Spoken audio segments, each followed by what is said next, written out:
the 80s, going viral meant you had a cold. But we still lost our minds for mad trends.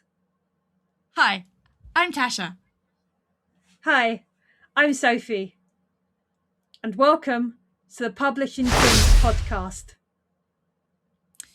So, it was K-pop demon hunters being in the news again because Netflix is being sued by a Christian metal band called Demon Hunter that got us thinking about things going viral. K-pop Demon Hunters was a really unexpected viral success, wasn't it? Netflix was not expecting the amount of popularity that garnered. It was just an ordinary cartoon for kids that they were putting on Netflix, and yet it just hit a chord, didn't it? Yeah, and so they had to do all the merchandising afterwards because they didn't have any to begin with because they didn't expect it to be that big.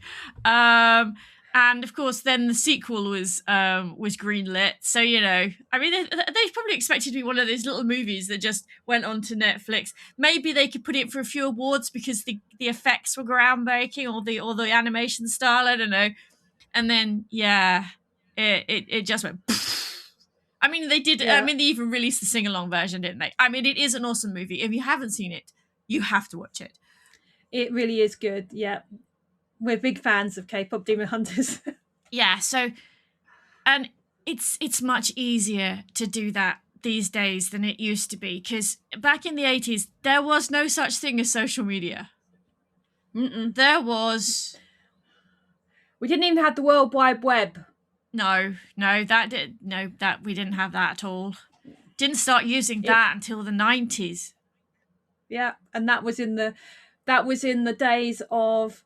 when we first started using it, when we had a website, you had to keep your images small so that they'd load. Otherwise, people would be sat there for hours waiting for the website to load. Yeah, they had to be tiny, wee little ones. And there was none of this downloading stuff. You couldn't do that. No, it was all about... mostly websites had information on them. They weren't all just pretty. I mean, let's face it, in those days, if you'd come across a website... with the amount of ads you get on a normal website these days, you'd have thought it was like all about a virus, spreading viruses. It was just all about that. One second, it was... I have to say hello to my cat. Darling, is there something you wanted? Hello. Sorry about that. Yeah, I could hear him in the background. He's very focused. He clearly wants something this morning, and I've no idea what it is. We'll find that out later. Yeah, so, I mean, because the internet has made things really rather viral nowadays, hasn't it? Things get picked up and Netflix certainly didn't expect it with K-pop Demon Hunters, but there's been loads of stuff that's suddenly gone boom and things... I mean, to go viral is a term we never had. I mean, we weren't kidding. We didn't know what that meant. We had trends and we had fashions and we had crazes. Yeah. And so a trend... Oh, God. I just remembered Pogs. Sorry. you said crazes and I just remembered Pogs. I'm like, no. Sorry. Now I'm going to have to find a picture of those to put up so people know what we're talking about. Oh, I'm sorry. We'll put it in. We'll put the daft links in the references below. Anyway, the communication and the marketing wasn't as... It couldn't be viral. It wasn't sowing seeds and waiting it to be picked up organically. It was much more structured. I mean, I suppose there were a few things that happened that weren't, but mostly it was about standard media. It was targeted ad campaigns, basically. Yeah, it was TV and magazines. I mean, basically, a lot of the things that go viral these days do have targeted ad campaigns. They go viral because somebody in marketing did something clever over here. But it's much quicker, I think, and it uses very different ideas to get things going, and it can't always be predicted. No, I think it's more like gossip spreading, isn't it? It's not. Whereas marketing was very much in your face. It was the adverts in the magazines, or they'd have articles about things. There'd be someone writing an article about something. Yeah, it was much more controlled. It was planned. Whereas I think with the stuff online now, you're waiting for it to be picked up. You're wanting it to be picked up, and you're trying to get people to run with it. So you're wanting websites to independently pick it up and stuff like that. And a lot of YouTubers or one of the social media sites to pick it up, so the algorithm starts pushing it. And that's what you're hoping for. You're always trying to work with the algorithm. You're trying to convince a computer, because it's a computer behind this. It's AI. It's not people. Rather than, it was very much organized and processed between people. I mean, you've seen, if anyone's seen was it Mad Men and stuff like that. That was how advertising was done. I mean, and also, I mean, it's like if you wanted your movie to be seen by everybody, you got your trailer on primetime, and some of those advertising slots cost a lot of money. I mean, these days you've basically, you've still got the Super Bowl ads. Is what comes to mind. It was all like that in the 80s. It was that kind of advertising, or so you get your ad on TV, or you get your ad in the cinema when other people are watching other movies. It's like, I mean, I know when you go to the movies, they still show you loads of trailers, but let's face it, half the time nobody's paying attention. It's like, no, because you're gonna see it on YouTube anyway. It's just gonna pop up. But people tend to be on their phones during the ads anyway in movies now. Yeah. And they were probably watching ads for other movies on the phones now in the cinema, you see, whilst they're watching the... Yeah. Yeah. It's much more self-serve now, I think. Yeah. Our phones had dials and they were on the wall. They didn't show pictures. Yeah. We didn't have mobile phones. We didn't have... I mean, I'm filming this on a mobile phone. We didn't have any of that capability. If I want to do filming, it would have been a big camera on my shoulder. Because we did have VCR video cameras by the I think by the mid 80s. They took tapes that were this big, and I never saw one. I never saw one of those in real life. I never saw them on TV. Mm-hmm. It's like I remember the image that comes to mind is Mike from V turning around with his big camera as the alien ship comes across. That's what I always think of when I think of those types of cameras. Yeah. Although they were a bit bigger, because they did end up in, I think by the mid 80s, we had the cameras that were just, I mean, they were limited by the size of the tapes, basically at that point. Because I remember they started off, they had to be shoulder ones, and then they got back down to ones that were in your hand, didn't they? When they had smaller tapes. Yeah, they got smaller tapes for them, didn't they? Yeah. You had to have, and then you had to have a piece of instrumentation that would copy your little tape to a big VHS tape, so you can then put it in your VCR and watch it. I mean, yeah, because it's like, I mean, video cameras were so difficult, etc. It's like when our school sent an experiment up on the space shuttle in the 80s. There was no thought of video cameras for videoing the experiment. They were actual cameras taking pictures. Yeah. Pictures. They're taking still pictures. They just took ones quite rapidly, so every few seconds they'd take pictures. But we had to, I mean, we worked on the computer that controlled those. Yeah, so it was a still camera taking rapid pictures so that it could be put together and you could see how things were progressing. Because there was no thought of being able to put a video camera in there because they were just too big. They were huge. Wouldn't have had the power for them either, because everything we had, because it was in a sealed box, everything had to be run off batteries. Well, you'd have had difficulty running a video camera for that long on a battery. Okay. Right. Back to the subject. Let's wind back again, because we've wandered off as usual. Sorry about that. It's just how we work. So we had trends and fashions and crazes, and it was much more directed specifically at people, a different demographic. But then again, the marketing craze also thought that the only people that mattered were young men between the ages of 18 and 25 at that point. So, Yeah. Which is why, I mean, most of the crazes, when you see them, there's a lot of sci-fi stuff that was marketed very heavily. But I mean, as women, as girls, because we were pre-teen and teen in the early 80s. And so we got our information quite a lot through magazines. Oh, yeah. I mean, this is physical media, guys. Paper. Printed paper. Came out once a week. And so, yeah, or once every 2 weeks sometimes. But yeah, adult women got Cosmopolitan. That was the fashion magazine.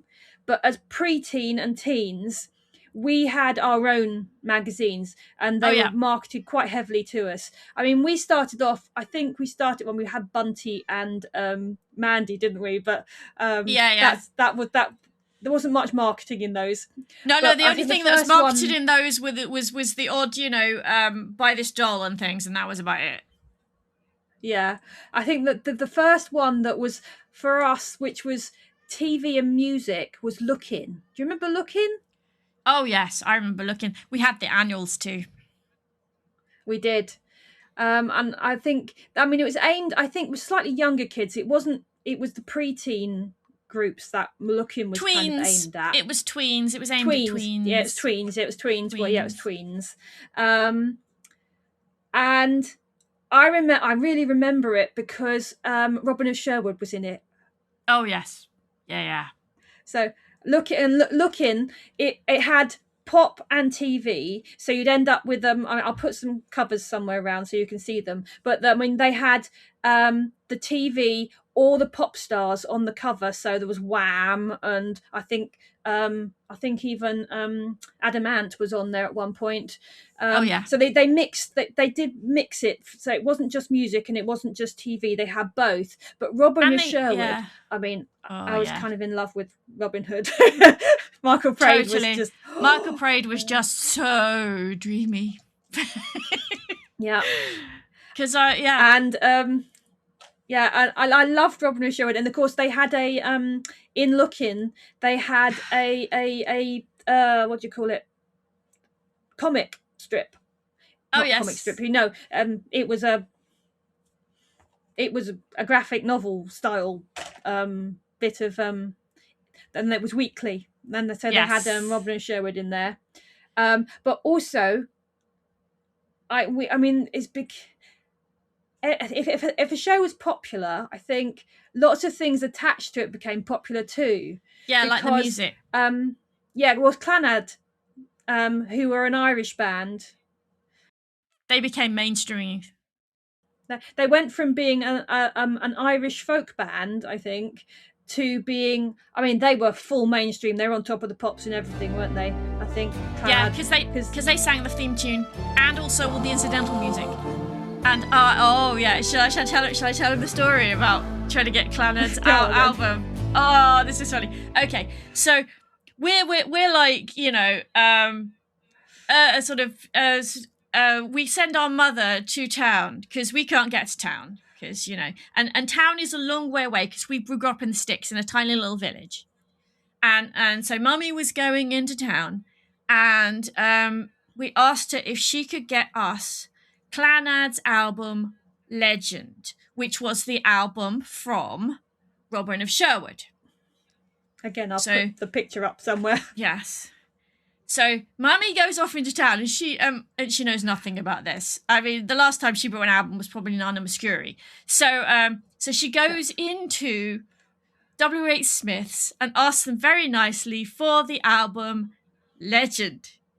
And then she came home with Bob Marley's album, which was not what we were after at all. So that had to go back and be exchanged because that was not the right one. But yeah, so it was a long road to getting that album, but we did eventually get it. And we played it lots. We did. We that was on vinyl. We had the vinyl, didn't we? Yeah. Because a lot of the albums we had in the 80s were on tape. But this one we had on vinyl.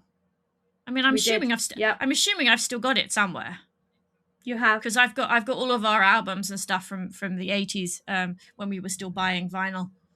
So I should look it out eventually. It's a very, very good album. If you like all the Celtic style music, you should really try it out, because that music was beautiful, and it really got ahead. And Yeah. that was a big trend. Everybody loved that album. Well, and I think it's because Clannad, I mean, they're a quite famous Irish band, but they're famous in their own circle to start with. And Enya used to sing with them. Enya was in their band and in their family, because they're all related, I think.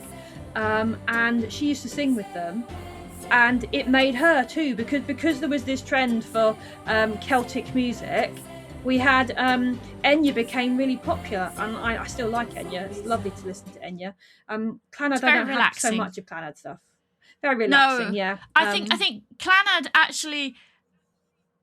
Clannad often have messages in their music as well, and I think they were very famous in their own lane, and then suddenly they were famous outside their lane, and I think that sort of they wish that other people would pick up more of their other music as well, and I think mostly everybody stayed in the whole Robin of Sherwood thing. Sherwood, yeah, Robin of Sherwood. Because they did the music for Harry's Game as well.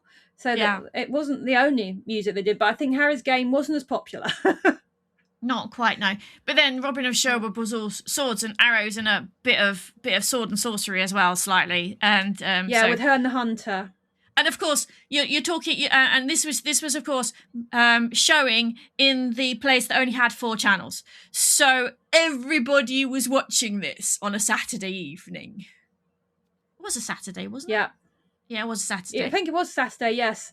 Because I remember seeing advert for it, I think at school of all places, when we were watching one of those one of the children's programs on the TV at school. Because I think it was an ITV one.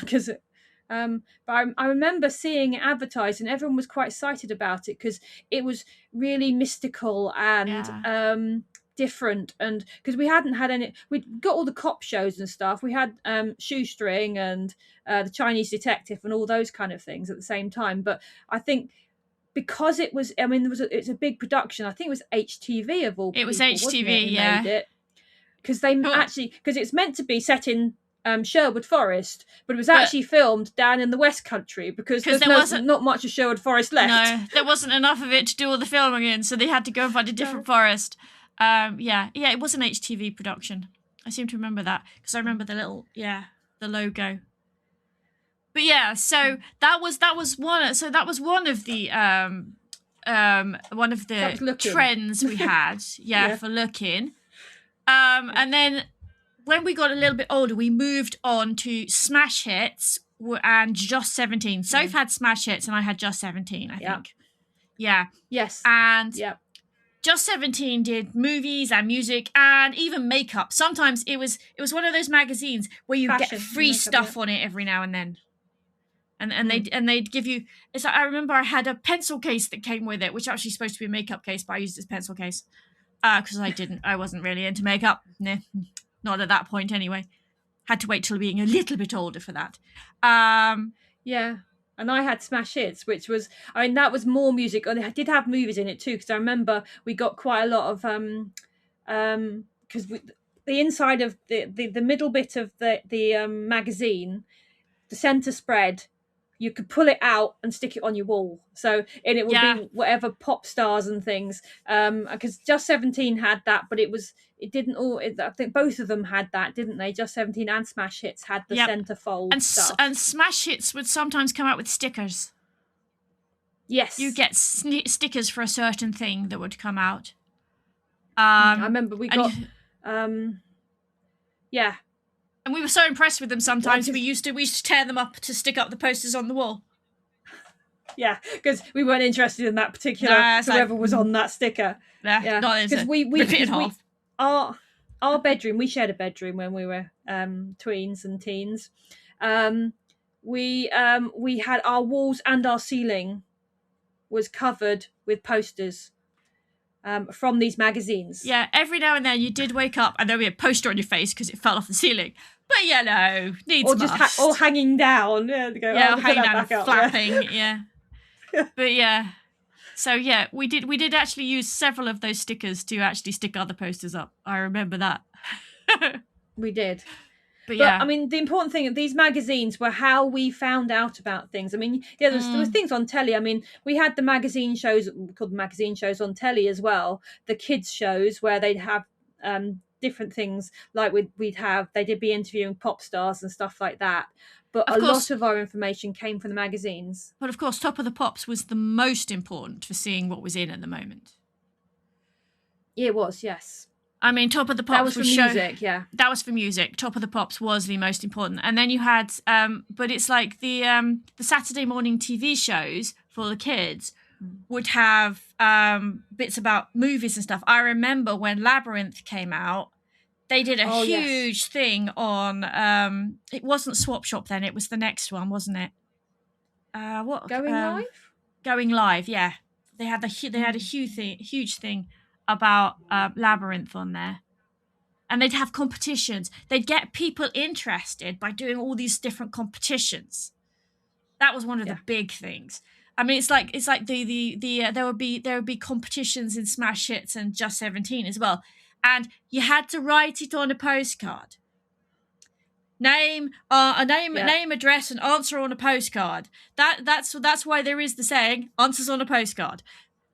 That's where it came from. The TV shows, they would do their competitions. So like Blue Pity was always having competitions, and you'd write your name and your answer and your address and your answer on a postcard, and then send it to their address. Because we didn't have email. No, we didn't have email, and postage, of course, at that point was cheaper.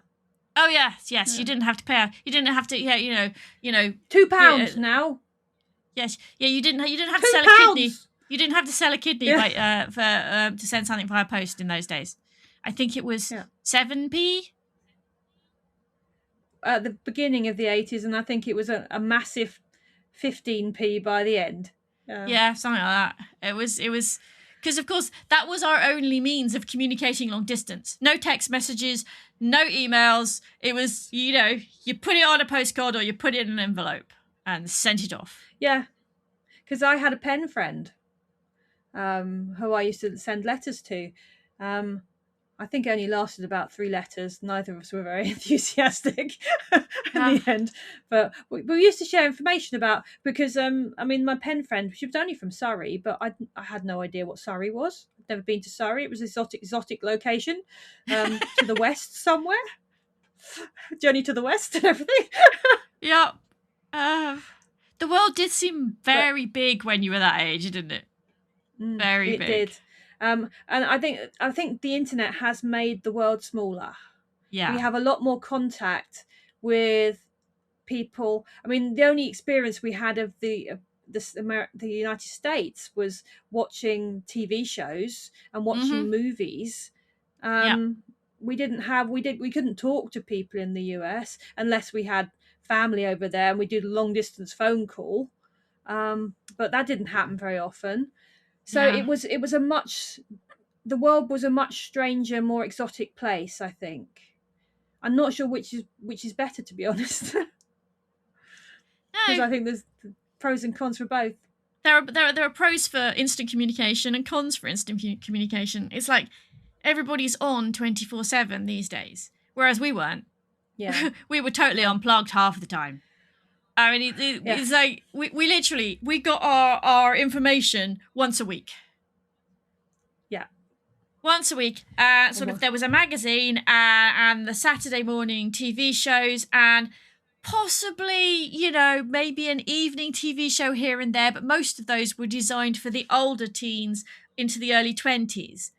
I mean, they were much more, they weren't really aimed at us at the time. No, I think there weren't a lot of, I suppose, trends and marketing at our age group. Yeah, so there were lots of other things that were aimed at older, so teenagers. Definitely, I mean, the pop music was definitely aimed at just about tweens, some of it, but most of it I think was probably aimed at teenagers, so Yeah. 13 and 14-year-olds. So I mean that's really where the trends were, I think. I mean, pop music had a lot of trends, I think. I mean, we were very into Aha, weren't we? Oh, They yes. were our pop group, Yep. and We we used absolutely loved them. We had so many posters of them on the walls. And all their Yeah. albums. Yeah, the number of times I woke up with Aha here because they'd fallen off the ceiling. Yeah. Yeah. But of course, we also used to follow other things, like there were pop rivalries, weren't there? And before you had Blur and Oasis, we had Duran Duran versus Spandau Ballet. Yeah. Were you a Spandau or a Duran fan? You couldn't be both. No. And then there was hair metal. It was Bon Jovi versus Europe. Were you with the Americans or the Swedes? Yeah. Yes, and Europe were a pop band. People, they weren't that. We're not talking about the continent. We're talking about Europe, the pop band. Were they Norwegian or Swedes? Swedish. I think Norwegian. They were Swedish. They were Swedish. No. Aha were Norwegian. Europe was Swedish. Because I remember their lead singer was in a lot of trouble because he hadn't paid his income tax. What, Joey Tempest? Yeah, pretty sure it was the lead singer who got in a bit of hot water in Sweden because he hadn't paid his income tax. Oopsie, naughty. So yeah, we had the hair metal and rivalries, because Bon Jovi, of course, they were the American group. They were fabulous. I mean, hair everywhere. John Bon Jovi, perm. But there were other artists who everybody loved. I mean, everybody loved Michael Jackson, and everybody loved Madonna too. So they were always in the magazines, and they weren't on telly as much because they were too famous.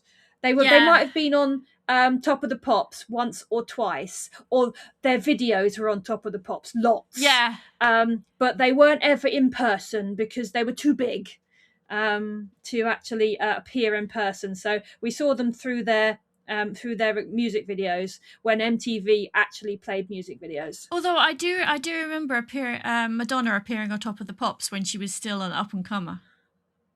Well, that was for Holiday, wasn't it? Her first single. Yeah, I do remember that. That's when she was breaking out, wasn't it? But after Desperately Seeking Susan, she went through the roof. She went stratospheric, didn't she? And there was she wasn't going to appear Papa Don't Preach on a and all of that lot. Yeah, it was huge. Yeah. And then we just got the videos on Top of the Pops. But of course, we also had all the movies, and you learnt about the movies either by seeing the trailer on TV, which was actually not that often. No. Or you saw something about it in the magazines. It's like you'd have full page spreads on the latest movies that were coming out, or sometimes it was just you saw they had a big page advertisement. They set up interviews as well, didn't they? Yeah. I remember Lost Boys. Oh yes, Lost Boys. They had interviews with well, they weren't exactly interviews. They were little snippets, weren't they? About what's his name? I don't know which one you after. Jason Patric, Corey Haim, no, Corey Feldman. David. Oh, no, I can't remember. Oh God, Sutherland. Not Donald. Kiefer Sutherland. Yeah. Yeah. Sorry, and of course, age guys. and of course, one of the big things about the Lost Boys was the clothes. Oh yes, because they were like rebel clothes, and they were awesome. We loved that type of thing. Yeah. I mean, and clothes was another thing we had trends in. It's like leg warmers. Leg warmers were everywhere. Yeah, because of Fame and Flashdance. It was Flashdance and Fame. Because they were actually dancers. Fame was the big one because of course that was on TV and everybody watched that. Fame the movie was too old for us because I think it was 15. It might have even been an 18. So we didn't get to see that when we were young, but we did see the TV version, The Kids from Fame. Well, it was called Yes. Fame, but they released music, didn't they, as well? Oh, The Kids from Fame albums, had yes. albums. But we loved Fame. That was one of those. Yeah. That was definitely a trend because I remember wearing leg warmers, and they had to be grey They did. because it went with uniform at school. Grey, or Oh, they okay. had to match the uniform. I remember we had leg warmers at primary school. I remember having a red pair of leg warmers that had snowflakes on them. I do remember that pair. Yeah. But I still stand by leg warmers. I love my leg warmers in the winter. Because of my ankle condition, my lower leg has no muscle or anything to keep it warm, so I put leg warmers on, and I stand by my leg warmers. I go for the most outlandish ones I can find. Yeah, I like leg warmers, but I have an extra problem to you, Tash, because I've only got one leg that has the talipes, which means I have one leg that will keep the leg warmers up and one that won't. I always had that problem at school as well. My one sock up, one sock down, because I've got one that's got a calf and one that hasn't. At least you had an excuse for that. Rah-rah skirts.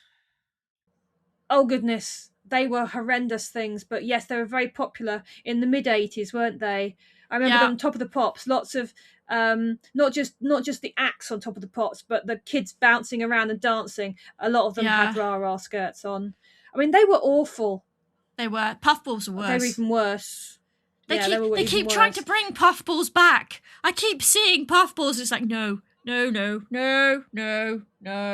bad enough the first time. Whereas, one thing we did like, one trend we did like was shoulder pads. Oh, shoulder pads. In the 80s, they were the sign of the power woman, weren't they? And you had shoulder pads. And I had a very nice grey suit jacket that it was a casual suit jacket that had massive shoulder pads. Oh yeah, the bigger your shoulder pads, the better. And if you and the ultimate was if you had the the fake military stuff on the outside over the top as well. That was very Michael Jackson, that stuff, wasn't it? Yeah, but also boys wore shoulder pads too. Oh yeah, boys and girls with shoulder pads. And yeah, some of them did get ridiculously large. Oh yes. And of course, was it Kenny Everett used to make fun of shoulder pads? Oh yes, it was. Who used to turn around and hit people with their shoulder pads. Yes. I think those were the fashion trends I really remember. But then, of course, there was more in toys. So, do you remember Cabbage Patch Kids? Yeah, I hated them. I still hate them. They were ugly beyond belief. I didn't understand that trend at all. It was like, no. Yeah. Why on earth would you like those? And yeah. But I remember they were fighting over them in shops, weren't they? And that trend, because the kids wanted them. And I think it was the ugly cute phenomenon, but before kawaii. Yeah. And and then with toys, it was the catalogs that would the ones that took the big page ads out in the catalogs. They were the toys everybody wanted for Christmas. I mean, we never got the trends, but yeah. I used to get one Cindy toy at Christmas. My mum and pa used to buy me one, which I used to love and play to death with. We didn't have Barbie. We had Cindy, because Cindy was the British. She was the British girl. She's a British doll. A fashion doll, people. I'll put a link somewhere for Cindy. But she was the British Barbie. She basically had posable feet, didn't she? Because she was a ballerina as well. She did, yes. Yeah, she was. She started as a ballerina. I really didn't like dolls. I had teddy bears. I had this one. The faddiest thing I got given at Christmas, because I really, really wanted it one year, was Huggy Bear. Huggy Bear was a bear that had legs that would go round your wrist, and then his head would sit up here, and there was a little hole in his chin you could put your finger through, so he would hug you. And I do remember getting him for Christmas. And I also remember that after I had my first operation on my legs, they actually did up one of his arms in bandages as well. So when I woke up, he had bandages as well. And that leg was never the same because all the stuffing went out of it. But yeah, I remember Huggy. Yeah. I mean, Pogs was much later, wasn't it? Yeah, that was senior Pogs. school. They had those Pogs. Yeah. So Pogs were basically, they're a little round disc, and you're meant to play games with them, aren't you? I'm not quite sure what the game was because I never managed to learn it. But the only thing we had it for is we used to collect them because they were different. Again, now what was it Star Wars or Star Trek Pogs you collected? It wasn't Star Trek. It must have been Star Wars. Because they came in crisp packets, didn't they? You could collect them in crisp packets. So I mean, it wasn't just crisp packets, but it was. I think it was KP. Was giving away the Pogs. Yeah. But we used to collect them just because they had the pictures that we wanted on them. And it's like, and so it was Star Wars. And I know there were other trends. It's like I do remember the Teenage Mutant Hero Turtle trend. And yes. I had a couple of their mugs. Did you notice, people, that's Teenage Mutant Hero Turtles because they couldn't say ninja in the UK? No, in the UK that was considered too violent for children, so they had to be Hero Turtles, not Ninja Turtles. And I think they cut out anything with the nunchucks, didn't they? Yes, they did. I think they it was one of the cereal brands that you collect tokens off each cereal packet and then you could get mugs. And then they did it with Back to the Future as well. And I still have the Back to the Future towel that you had to, you collected these tokens off the cereal packets and then you put them all in an envelope, you sent them all off and they sent you stuff. Yeah. There was none of this having to sign your life away. You never got anything else ever. No. They literally they just sent you one thing and that was it. You never heard from them ever again. Follow up. No, they hadn't got the hang of that. That was not until the internet days that they started working out that people's information was useful and they could sell it. But anyway, so those are the crazes. But we did actually have some non-trendy stuff that we did that I think there were trends just for us, weren't they? I think they weren't big because they were books. So I remember because we've always been readers, and before there was George R.R. Martin and all the Game of Thrones stuff, we used to talk about there were trends in books, but it was about probably the nearest thing to going viral because I remember at school, one of the books that went really viral and we passed around was Virginia Andrews' Flowers in the Attic because it was so racy. Oh yeah, and if that didn't scar anybody at all. No. Yeah, with incest and yes, and children being held illegally in an attic and stuff. It's a very odd one, but it was I mean, Virginia Andrews was very popular. I remember because people were reading the next books. I can't remember what the next book was. I just remember I did read that one because a friend lent it to me at school and we used to talk about that one. But yeah, I think I read it, but I don't remember it at all. Yeah, but I think for us, we weren't into those kind of books. We preferred fantasy, didn't we? We always preferred sci-fi and fantasy. We were nerds at that point, and there weren't many other people into that things. They were all reading the Virginia Andrews and the Danielle Steele and stuff, or Jackie Collins. Actually, Jackie Collins was another big one. Jackie Collins, yes. Yeah, it was Jackie. And we were reading things like David Eddings' The Bulgarian and. Yes, you were well into that one. You still read it, don't you? Oh, every now and then, yeah. And I read The Malloreon as well, which was the second series of books. Yeah. Which were, I mean, I read The Malloreon as it came out. I read The Bulgarian because you told me to read it. Because you read it in the wrong order to begin with, didn't you? You found one in a charity shop, didn't you? Yeah. I found number 5 in a charity shop and didn't realise it was number 5, so I read it and went, this is a good book, but why don't I know what the characters are? And then I read 1 and then 3 and then 4 and then 2 because I couldn't get 2. So I had to wait until the end to read 2. And 2 is still my least favourite of them, probably because I read it last. and then once I finished them all, I read them all in order again. So, yes. Yeah, so I read those, but I was more into the Malloreon than you, I think. But that's when we started realising that you can write the same thing twice, because the Malloreon is literally the Belgariad again. Yeah, it is. It's exactly the same book, but it's not as good. And I do like David Eddings. I love the Belgariad. But I did give up reading David Eddings because then I tried the Diamond Throne and it was the same story again. Yes. He only had one story, one arc. But the details are a bit different, but the arc was the same. I think one of the advantages of reading things in the 80s is you knew nothing about it before you read it.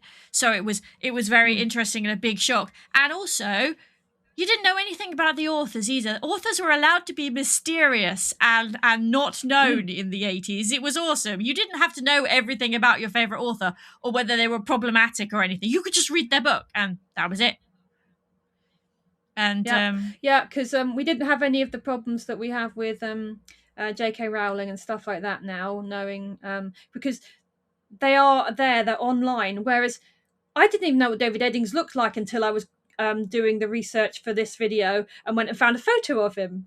And I didn't know what Virginia Andrews looked like either. Didn't have a clue. But she does look like I expected. David Eddings looks like a bit like J.R.R. Tolkien, actually. He looks like an academic. I'm not sure what his background is, but he does look a bit like an academic. Whereas Virginia Andrews looks like the Jackie Collins style of writer. We did know what Jackie Collins looked like because she used to appear on TV. But that's because she was related to Joan Collins. Yes, that is true. Yes. Yeah. Yeah, and of course, Barbara Cartland, everyone knew what she looked like as well. Yes, well, she had a fairly iconic look, didn't she, Barbara Cartland? Pink. With her pink everywhere. Pink. So much pink. The old lady in pink. Yeah, so much pink, yes. Yeah. So much pink. I've never read a Barbara Cartland, I have to say. No, neither have I. But all power to her. She did really well. Yeah. Yeah. And seemed to enjoy her life as well, which is really important. That was our non-trendy stuff. So we had trends, we had crazes, we had fashions, but again, it was all less organic than the internet. The internet has made things very grassrootsy. There was a lot less grassroots popularity. I mean, we had a few things like, I think Evil Dead, when it came out, was a horror hit among the fans. People got hold of it and fell in love with it. It wasn't really advertised like that. Things became cult classics. There are things out there that did become cult classics, which is because it spread between people. Word of mouth. Yeah. And you had some movies that, because they got the marketing wrong, fell flat on their face. Completely flat on their face. I mean, you get that now these days, but it's much harder to do because there's so much money thrown at viral marketing. But, I mean, Labyrinth fell flat on its face when it came out. So did The Dark Crystal. And these are brilliant movies. And they've become cult classics because, especially when the videos came out, it was the video market that made these things... that made these things cult classics. Everybody was renting them because nobody could tell you that it wasn't on at your cinema. You could just walk into Blockbuster and hire it. Yeah. Yeah, I think there was much more purposeful about our media consumption because it wasn't just at the touch of a button. It wasn't on our phones. Media now, you have to keep push. Keep telling people things because people aren't paying attention because there's so much coming at people from left, right, and centre. All the adverts that pop up and everything. People are trying to reach. There's a lot more. Whereas the reach with magazines and traditional forms of media like TV and radio have much more influence over us. It was much more purposeful. It was purposeful and it was drawn out because, these days they have to keep throwing things at you because it's all a flash in the pan. something can go viral 1 second and the next minute it's gone. I mean, you're like fame. I mean, they talk about 15 seconds of fame, and these days it really is 15 seconds. I mean, Yeah. something will go viral, and next week everybody will have forgotten about it. So they have to keep throwing things at the algorithms all the time, and trying to keep people's interest in things, and it's not healthy a lot of the time. No, I mean, we weren't as aware, I don't think, of our tastes and our stuff being manipulated as well. I think we're much more aware of the algorithm now, and the fact that it's purposely trying to feed you stuff and trying to keep, because I mean, the problem is what they're feeding you is trying to keep you online. It's not about what they're feeding you, it's about it's about keeping you consuming. Whereas when we were fed stuff in our magazines and TVs, they wanted you to know about that thing and just that thing. Yeah, because the algorithms online are literally designed so the advertisers pay them more money. So they're designed to keep you there so they can keep throwing adverts at you about all sorts of different things. Because they're earning their money from the advertisers. You had the adverts in the magazines, but they were much more closely controlled because they were being printed.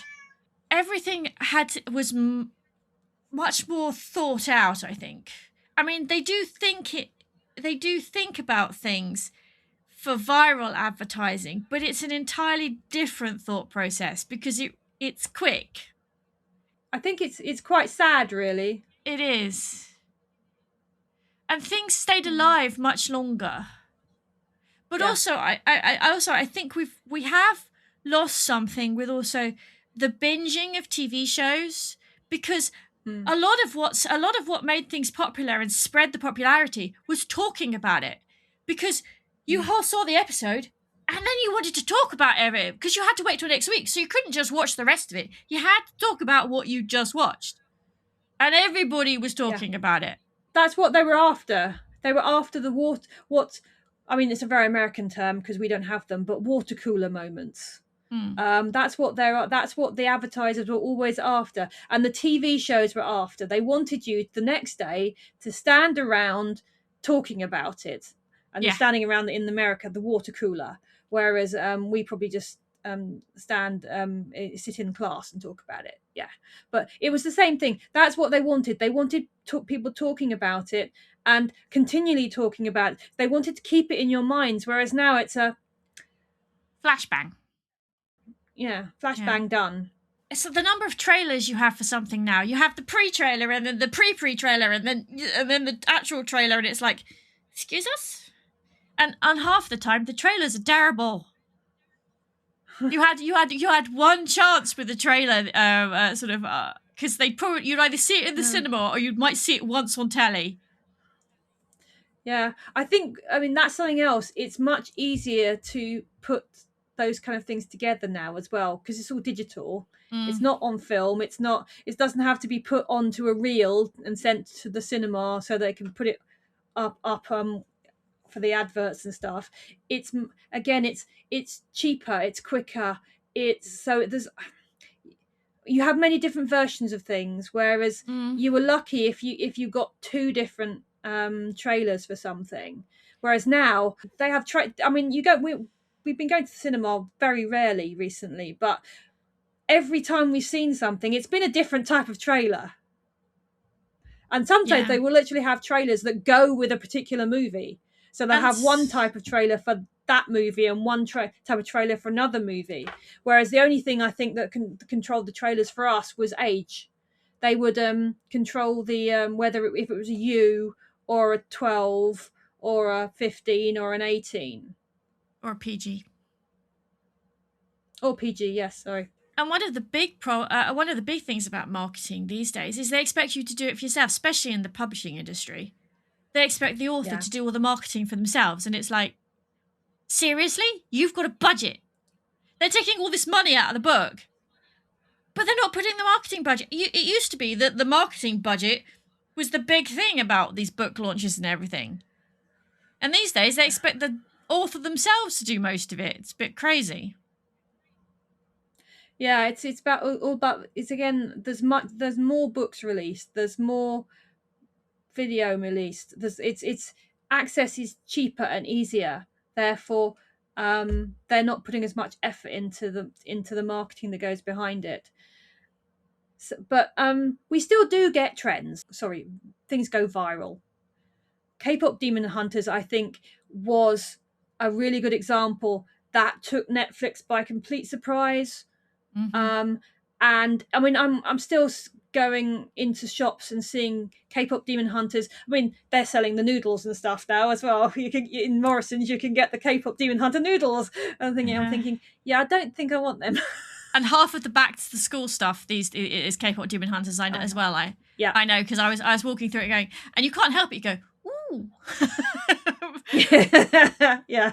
And the thing is, and sometimes they get it right, because the thing about K-pop Demon Hunters is they had to do all of the merchandising afterwards. What's really funny is when they get the merchandising wrong, like when the new Star Wars movies came out, everything was Kylo Ren. And nobody was really interested in Kylo Ren because they thought he was a whiny teenager type, and it was like nobody was very interested in him. They wanted Rey, yeah. They wanted Rey and they wanted the other two who's and BB-8. Poe. They wanted lots of Poe, Poe and I can't remember. It's been too long. Sorry. Yeah, I haven't seen it in ages. But they did not want there was all these toys out, and nobody wanted those toys. They wanted the other toys. But then the Star Wars toys, when Star Wars the original came out, the toys were not ready for that Christmas because nobody had thought it was going to be that big. So there wasn't the market. So it basically did the same thing that K-pop Demon Hunters is doing now. All the toys are coming out afterwards. Yeah, scrapping to catch up. I think we can finish there because that's what goes around comes around. I mean, the same thing happens. Star Wars, K-pop Demon Hunters. Yeah, exactly the same things happened. Yeah. Although that one didn't travel by word. That one traveled by word of mouth. Everybody ringing everybody else, going, "Have you heard? Have you heard? Have you heard?" And these days, you pick up. So it was by phone, but different types of phone for different reasons. But yeah, so. But yeah. So I mean, we had trends. We enjoyed our trends, but they were, I think, handled very differently. Oh, definitely. I mean, we had crushes. We had we collected things. We had crushes. I mean, we had AHA posters all over our walls. We had Robin and Sherwood. We actually painted Robin and Sherwood on the wall, didn't we? Yes. We did a mural. We did a mural. It had an Ewok and Indiana Jones on it as well. Yep. Can't remember what else it had on it, but I do remember that. No, but that's I think that's a good place to end. So yeah, we had trends. I think a lot less went. We didn't have quite such viral trends. Yes, so our trends were a lot slower. They took a while to get going. Yeah, and yes, our tastes were being manipulated, but they were by people we had no clue who they were. Whereas I think we're much more aware of the algorithm now and how it's feeding us things.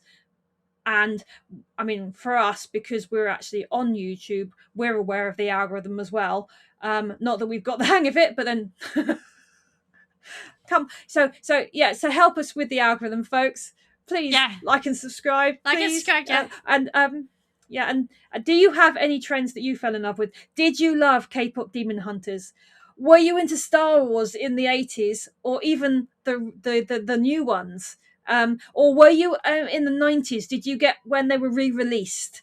Did you get into them then? Because it's funny, I do see quite a lot of things where people are, when you see some of the votes and things online, you can tell whether what of those generations someone came from, whether they knew the original Star Wars, whether they'd seen the remixing ones, or whether they'd seen the new ones. Or of course, then you've got the ones with Anakin and Obi-Wan as well, which the prequels. So there's the prequels. Yeah. Tell us what the trends were that that you remember from your childhood, whether your childhood was the 80s, the 70s, the 90s, the 2000s. Tell us what the trends were that marked your childhood and which are stuck in your brain and you're never getting rid of them ever, no matter how old you get, because we'd love to know. Yeah. Thanks, everybody. Thanks for listening. Thank you. Bye. Bye.